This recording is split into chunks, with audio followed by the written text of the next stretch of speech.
Hello, and welcome to a word of hope on the last day of January, when the Church celebrates the memorial of St. John Bosco.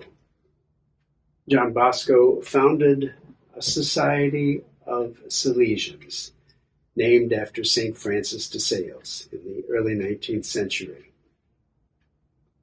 Yesterday, Father Don was talking to us about holding on to hope, clinging to hope. And that's exactly the theme that the first reading from the letter to the Hebrews gives us today.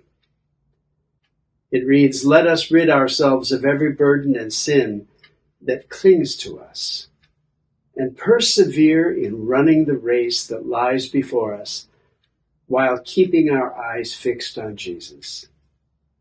For the sake of the joy that lay before him, Jesus endured the cross." What a strong teaching to us today, that we persevere in running the race, just as Jesus did. Jesus fixed his gaze on God, and Jesus clung to the hope that was God, so as to be able to endure the cross.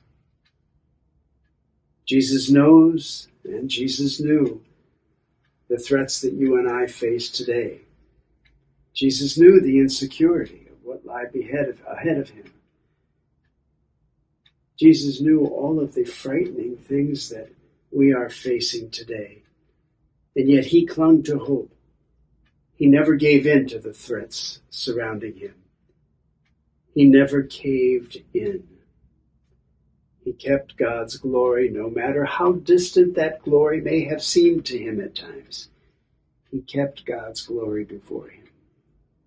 And that's what you and I are invited to do today, to persevere in running the race by keeping God's glory, by keeping the witness of Jesus before us, no matter what we ever have to endure. It's a tough challenge, as Don was saying yesterday. It is not easy to cling to hope. And yet the world needs people of hope more than it needs all the voices of despair that are out there today. Because this is a feast in honor of St. Francis de Sales, let me close with a quote from St. Francis de Sales. "Do not look forward to what may happen tomorrow. The same everlasting God who takes care of you today will take care of you tomorrow and every day.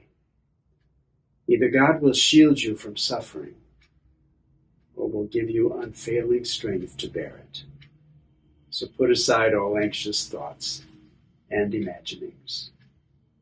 My friends, let us do the tough work of trying to cling to hope, and let us stand tall in witnessing to hope, no matter what befalls us, or no matter what other voices in the world are presenting to us. Like Jesus, let us cling to hope because of the joy that awaits us. God bless you.